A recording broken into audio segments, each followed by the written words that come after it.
nationwide. The mighty sound across the archipelago.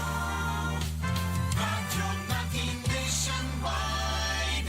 Sa Pilipinas, iisa lang ang radyo. Dito'y Pilipinas, may isa lang tiradyo. Sa Pilipinas, isa lang bay ang radyo. DZRH Nationwide at Radyo Natin Network ng Manila Broadcasting Company. Sa Pilipinas, iisa lang ang radyo.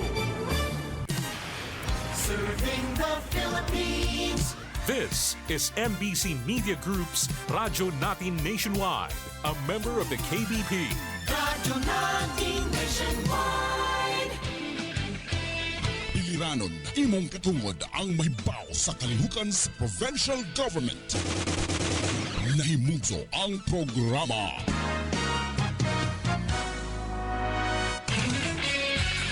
Sibya sa probinsya. Aron mahibaw ka sa mga programa o kayuhan nga imong maangkon. Sibya sa probinsya. Inyong makauban si Aldrin Che. Sibya sa probinsya.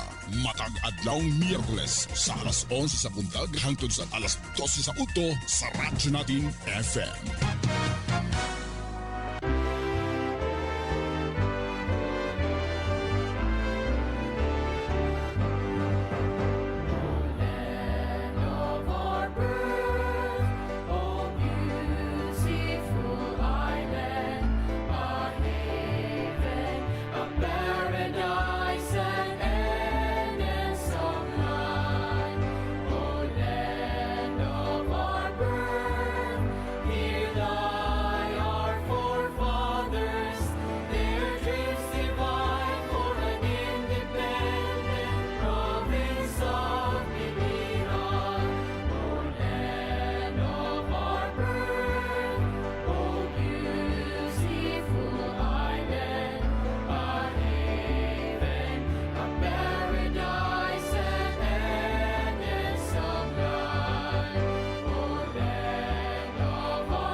Maayong buntag, biliran, malipayong adlaw sa mga suking at tigpaminaw sa atong programang Sibya sa Probinsya.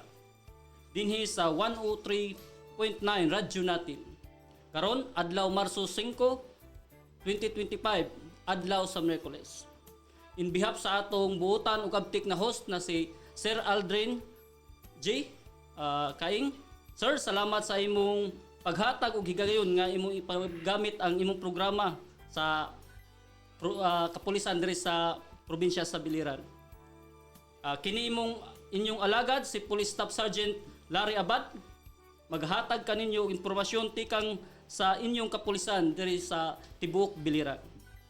Karon atong kauban sa atong tulumanon mao si Police Lieutenant Colonel Kerwin A. Sibiliano, Chief Police Community Affairs Development Unit sa Biliran Police Provincial Office. Good morning, sir. Good morning, sir.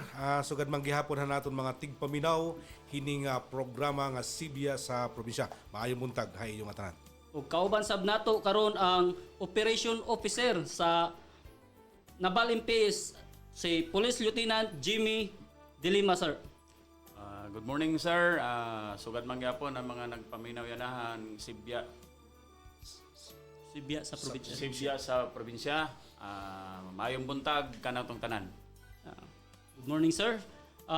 Ani ata karon, sir, karong kabuntagon aron atong istoryan ang mga updates o programa sa kapulisan diri sa probinsya sa Biliran para sa atong umaabot na piniliay karon sa atong national ug local election 2025. Una na akong pangutana, sir, para sa imo, Sir Jimmy, may na ba kita intense political rivalry diri sa Nabal? Sa lungsod sa Nabal?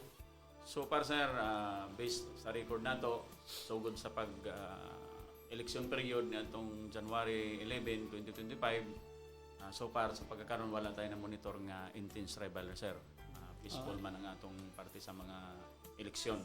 Bisan sa atong mga konsehal sa nga nagpapili nga ni sa atong lungsod sa Nabal, sir. O bisan sa mga bag-o o sa mga incumbent nato nga nagre-elect, wala tay na monitor nga intense political rivalry.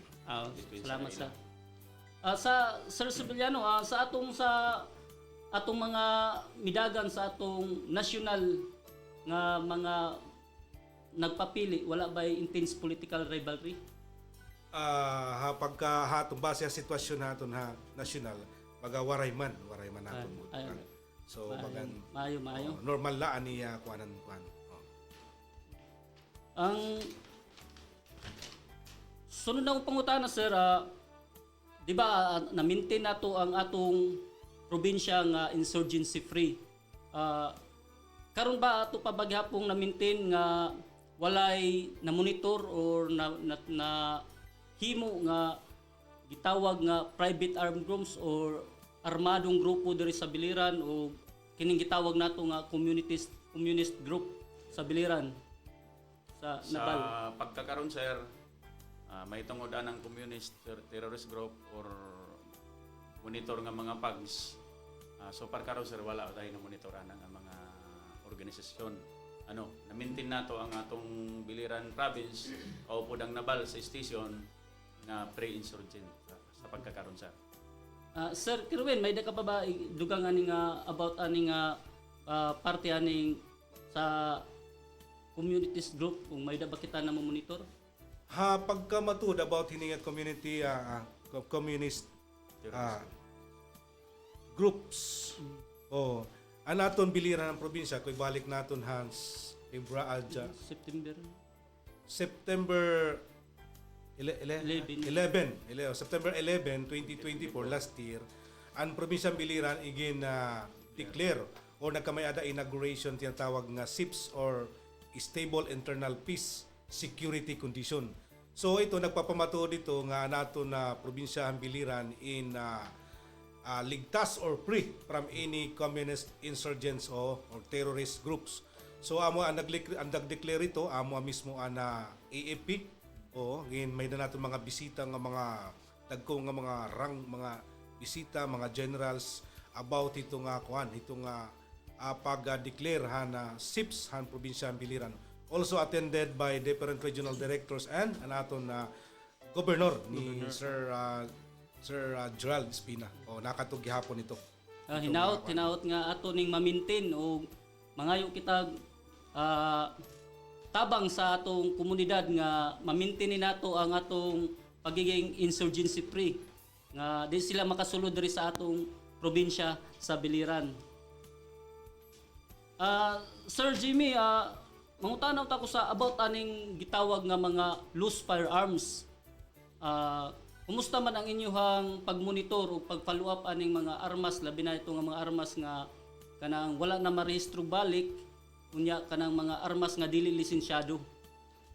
Kisa may tungod natong sa gitawag nato nga mga pagmonitor sa mga unlicensed firearms in relation sa atong uplang katok, kanang gitawag nato sa kontrabuga o bilang buga kana siya kanang mga unlicensed mo bilong na sa bilang buga. Sa pagkakaroon ang gibuhat sa Nabal Police Station sa pangunguna sa operation nato, nag-visit ta sa mga gimonitor nato ang mga wala makarinyo, ibisita nato ang ilang mga residensya ug ato silang gikumbinsi nga if mahimo if dili pa na marinyo pwede la usan nila i-surrender para for safekeeping sa among police station sa pagkakaroon nga mao na among mga action taken. Labi na karon nga eleksyon, dili pwede nga magdala labi na sa gawas sa ilang panimalay ang mga armas. So among gihangyo ang atong mga tigpamati ug mga lumulupyo sa probinsya sa Biliran nga kung may ada kamo armas nga paso na inyong lisensya o kini pong walay gingon nga walay rehistro, i-surrender na lang ninyo sa inyong duol nga police station para kamo dili makasuhan o dili kamo magka-problema sa umaabot nga panahon. Sir Kerwin, may dato natabo nga programa sa at Biliran Police Provincial Office katong February 19 kini about aning solidarity pack signing. Pwede ba nato ni elaborate or sulti sa atong mga tigpamati kung unsa gud ning solidarity pact signing. Okay, ini nga Solidarity Pact signing usa ini nga programahan naton Philippine National Police nga gipangunahan naton PNP chief ni Sir General Milmar Bill nga kundiin ang PNP in nakipag-coordinate collaborate with other government agencies pangunguna gihapon na naton COMELEC nga kundiin ang mga iba-ibang nga klaseng government agencies ingin atong gin-invite ining aktibidades nga Solidarity Pact signing. So particularly andituhan mga deputized nga government agencies such as AFP and Philippine Coast Guard.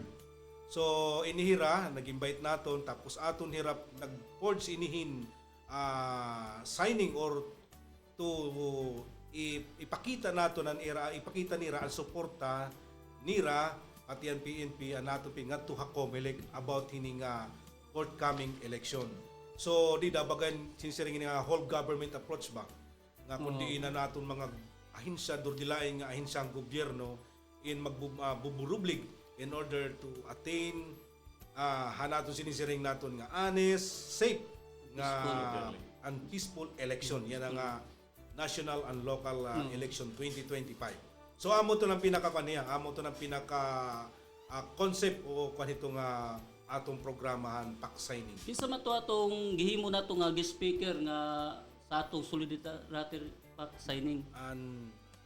Siyempre, natong ginhimo nga guest honorable speaker amon atong provincial election supervisor nga attorney Sabino Mijarito.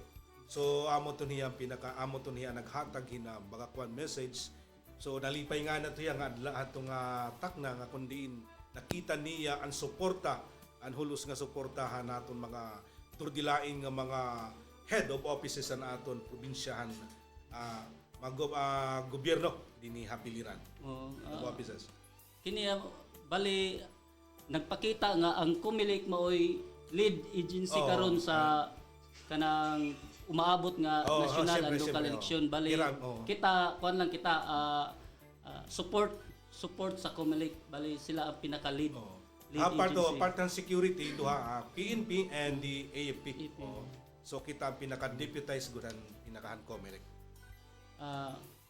Sir Jimmy, relation na ning sa atong umaabot nga eleksyon sa national ug local election karon 2025, may daba kita na dawat nga taho or may daba na report or na record sa ato ang Nabal Police Station about ining election related incident or ERI nga mga insidente nga naglagbigit tungod sa atong umaabot nga eleksyon.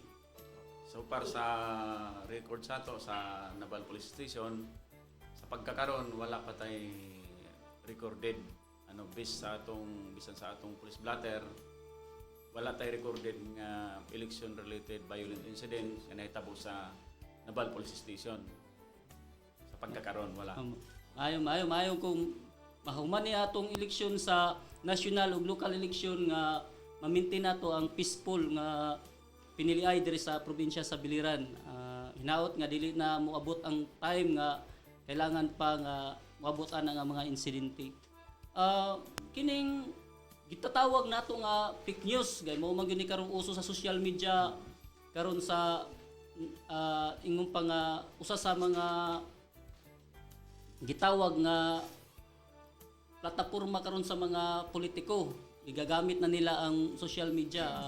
Wala ba ingon nga pakadaot o pag-ingon nga pagpangaway o pangharas sa mga politiko nga parehas sila nga nagpapili tapos sila mismo nagdinautay sud sa social media. Kining gitatawag nato pud og fake news. Kanang gihimo-himo nga tumutumo nga mga fake kanang balita. Sa pagkakaroon sir, wala pa man sa mga bot sa partido o sa kontra nila, wala pa may mga fake news or pagpakadaot nagibuhat ang atong mga politiko. Sa pagkakaroon sir, wala man tayo recorded sa atong station, wala po'y nag-complain sa amo regarding ana or bisag yung biyap sa ila nga nag-report sa atong police station nga naay pakadaot or fake news may tungod sa ilang pagkatao, may tungod sa pagdagan nilang ng moabot nga eleksyon. Sir Subiliano, may da ka ba idugang aning fake news? Kung unsa gud nga fake news nga dapat bantayan o dili dapat basta-basta labuhaton sa kinsa nga tawo sud sa social media platform. Ini nga fake news actually hango na baga diri inhiyagad baga nahimo nga crime pero yan nahimo na niya nga criminal offense na niya based RA 100951. Fiction. Ini nga fake news. So when it comes baga base na aton monitoring liwat kaya naman kita habiliran PPO when it comes to election mga partiha election waray mga fake news niya pero may na nato na mo monitor liwat nga mga fake news o mga kuan asusa pero more on personal kuan lahiya Personal attack. attack o diri hiya gud Harassment. related ha mga election kuan naton mga Election related. mga election related nga mga klase Isolated mga cases na. cases pero more on personal na medyo na monitor na nato nito. So depende ito depende ito siguro hangin na nagrereklamo kung magsasampa ito hiyahin kriminal nga kaso ngadto hito nga naghihimo hinusa nga mga fake news so pwede tiya may magreklamo ito.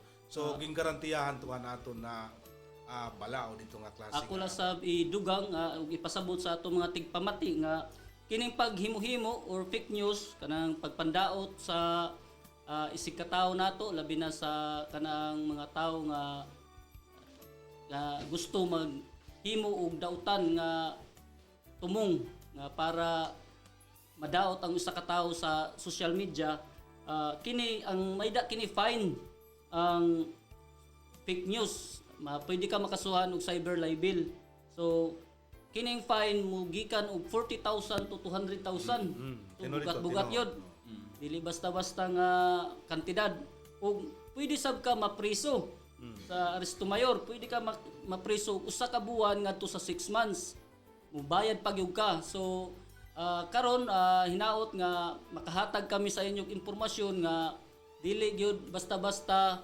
mag post og kuan think before you post gyud kay lisod na kayo nga makasuhan tapos magka-record na mo criminal record sa kuan ato ang justice system.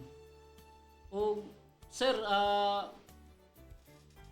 Sir Jamie De Lima, ikaw may operation officer sa Nabal. May ba kita na mo monitor nga kanabitawng gitatawag nga mo tawag mo text nga moingon nga mangayo silang permit to campaign kay para makadagan makapang-campaign sila sa ana nga barangay o lugar. O gitawag nila nga ingon nga bayad ka. Oo, may tungod na sa programa gapon na usanang activity sa mga CTJs nga nagayong nato nga permit to campaign. Ang sa ato diri sa biliran based on record nato, kung tanawon nato ang situation pod, monitor man nato kay tungod sa kagamay sa lugar, wala may monitor ana nato diri nga moingon nga mangayo silang permit para sa ilang kampanya. Sa pagkakaron sir, wala tay monitor ana sir. Mayo sir. Sir Sir Subiliano, may na ba kita ginbubuhat dinhi sa atong police provincial office about aning permit to campaign nga kuan? Unsa may ginbubuhat nato ani nga para ma-prevent ini nga permit to campaign? Biliran Provincial Police Office naton parte labi na aton opisina Police Community Affairs and Development Unit usa ini nga kuan namon usa namon nga task ini nga paghatag usa nga impormasyon about ini nga kuan permit to campaign kundi pinaagihan nato na SOCMED cards nga nagpapasabot kita mga tawo nga diri kita magatugot hini nga mga kuan hini nga mga klase nga mga grupo or mga personal about hini nga permit to campaign so gipapasabot ra nga hini nga permit to campaign usa gihapon ini nga kriminal nga kuan nga kaso pwede nato mapasakahan ning kaso o kung may daman sakali kung magkamayada hini nga mga reklamo ng permit to campaign so ang pulis ito nagbabantay gihapon kita labi na pangungunahan naton na provincial director ni Police Colonel Portillo nga i-monitor ko dun usa nga ginpapamonitor ini labi na although waray pa man ngani mga campaignhan naton local pero ginpapamonitor na niya haaton ini nga klase nga mga aktibidades ini nga mga grupo nga kundiin nagkukuan nirahin kamay adira mga permit to campaign. So kung may adaman ngani kinanglan naton ang PNP ang biliran PPON ma-action hinidayon nga klase nga aktibidades. Mao na mong gustong ipasabot sa inyo atong mga suki nga tigpaminaw ug atong lumulupyo diri sa probinsya sa Biliran nga dili dayon basta-basta mo tuod aning labi na kanang naimutics nga moingon nga dili ka makapangkampanya sa among lugar kung dili ka muhatag. So ayaw mong tuo i-report dayon ninyo sa amoa kay amo dayon ang aksyonan diri sa inyong mga kapulisan diri sa probinsya sa Biliran. Ang sunod ng pangutana sir is about sa kining gitawag nga boot buying o boot selling. May nakabakuan ani sa impormasyon para aning Sir Jimmy? Sa pagkakaroon kay wala pa man magsugod ang mga local natong candidate sa campaign nila, wala pa man tay monitor pod nga nagsugod og naay ni taho sa amo or ni sulti sa amo nagpa-record nga naa nagsugod na og pamalit ang atong mga politiko.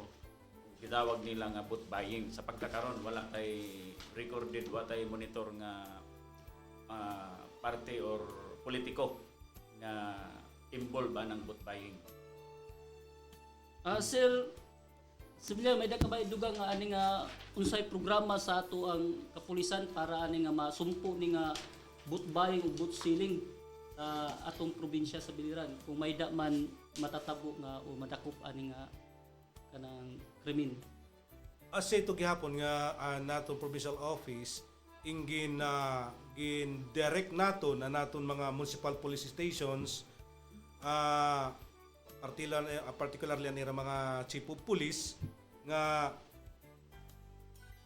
magkandakhin na intensify nira an information drive through dialogue, through lecture or mga symposium about ini nga boat buying and boat selling.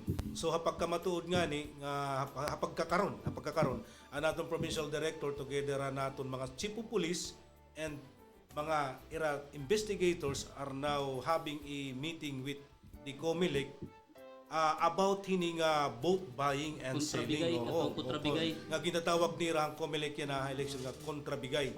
So amin iniya na nagmi-meeting ira kung paano naton masusugpo o mai-stop, mapi-prevent ini nga klaseng nga aktibidades, illegal nga aktibidades during hit panahon ng election nga boat buying. So amo itong ginpalakas nira an aton mga gintudluan nira naton mga investigator, an atong kapulisan, uno-unan ho natong pagdakop, pagpailan kaso ini nga mga against ini nga mga tao nga magkakandak ini nga mga boat buying and boat selling. So adto pahirayan na siguro mga one day ito, mga skadlaw ito nga era mga meeting or seminar ini nga about ini nga boat buying and selling. Well knowledgeable na gud ang atong mga investigador mga sir ini nga boat buying o boat selling. So akong gihangyo nga ang mga nagpapili nga kung may sila plano nga magbuhat ani dili na lang nila idayon kay para di sila magka-problema pohon sa ilang pagkandidato.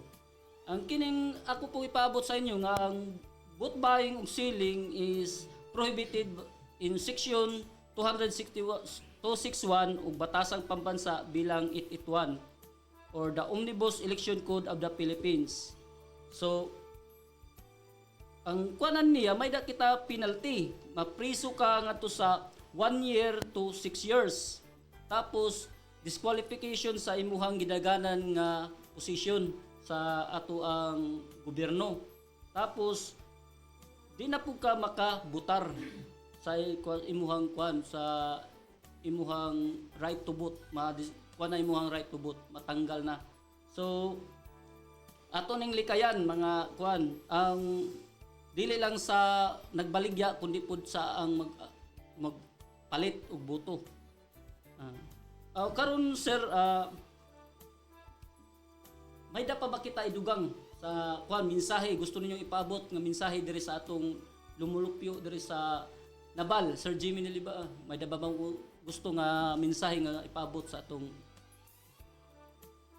Nami mga programa labi na kay tiabot ang atong eleksyon kanang mga pagbisit nato sa mga elected government official sa mga barangay, sa mga iski, amo nang gi-intensify karon ang pagbisit kay para ma-monitor nato nga safe good ang atong mga government official.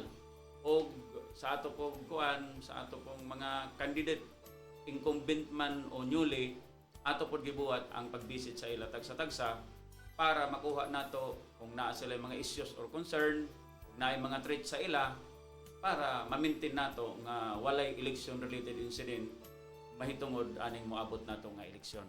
salamat sir. Salamat sir. Sir Sobiliano, may dudugang. Didi aton ha biliran na biliran Police Provincial Office ha pangunguna ha naton na Provincial Director ngay Police Colonel Erwin Ibanez Portillo. Nagapasalamat kami nga kan labi na natong gobernador ini nga paghatag ini nga programa ini nga panahon ini nga Sibya sa probinsya. Also with Attorney gyapon Edgar Igano an aton provincial PIO information officer. And of course, an aton host dinhi Sir Kaing, nagintagang gihapon kita, and di ko kalimtan gihapon ni Ma'am Joanne. Han an aton station manager naton. Siyempre, ang una nga na Ginoo. Amen. Wala na ba tayo program nga tiliabot karon sa ato ang probinsya sa Biliran para sa national and local election, mga programa, sir? Yan ang kuan, yan ang March 13. March 13 magkakamayada kat baka kung bali 10 inin baka tentative ni schedule pero nakakuha na nato nini magkakamayada kita tinatawag nga a unity walk and interfaith rally. So this is in relation with our national local election 2025. So ini nga program ini nga klase nga aton activity na kundi naton gin-encourage naton na naton mga stakeholders and naton other government agencies nga mag-participate ini para ipakita nato na suporta or nato na pagiging maging honest, safe nato na election yan ang kwan. So asahan una nato magikuha nato ng unity walk di Nabal to be followed na hand interfaith rally. So magkumbida gyapon kita mga religious mga faith leaders ini para panguna hini nga ato na ini nga ato no interfaith activity. Tapos sa March 14 liwat, may nagkamayada liwat kita covenant signing.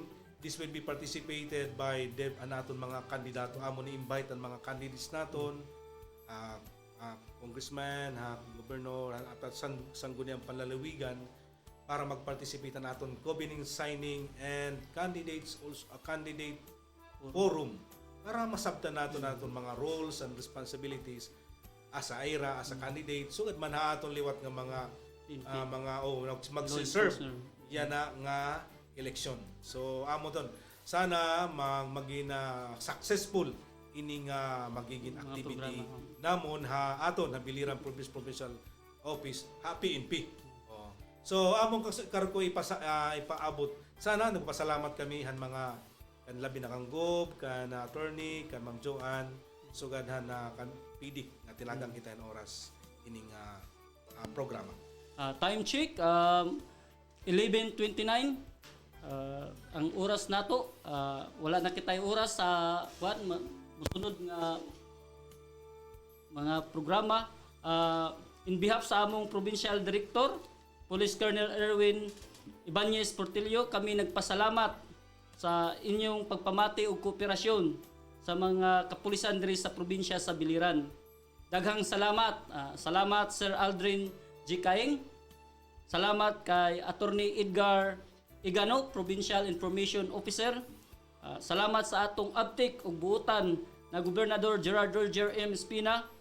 Kini inyong alagad, Police Staff Sergeant Larry Abad.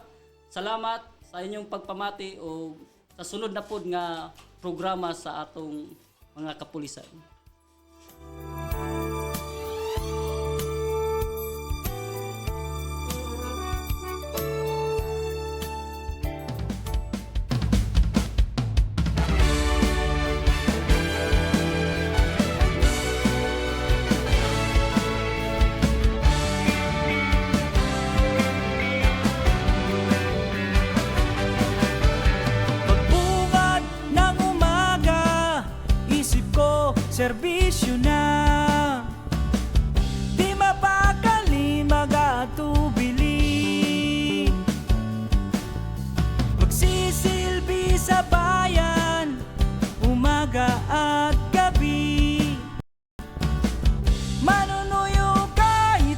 sinasantabi.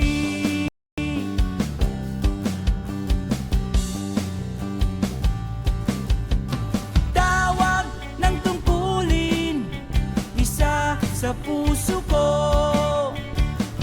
Negatibong komento, magsisilbing leksyon ko. Ako ang simula ng pagbabago.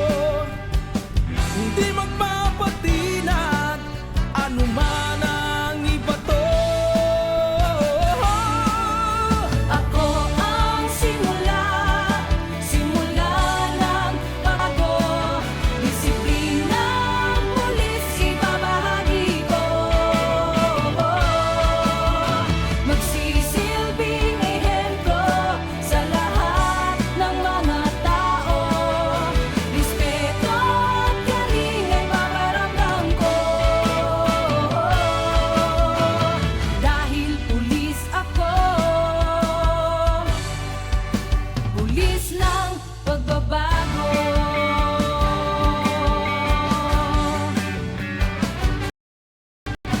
Bawat pangungutya ay lulunugin ko. Mababang kalooban ipapamalas ko. Aking ipapakita pagbabagong nais nyo. Pulis ako, maka-Diyos at makatao. Ako ang simula ng pagbabago. Hindi magpapatinag, anuman ang ibato. Ako ang simula ng pagbabago. Disiplinang pulis ibabahagi ko. Magsisilbing ehemplo sa lahat ng mga tao. Respeto at galing ay paparamdam ko. Dahil pulis ako, pulis ng pagbabago.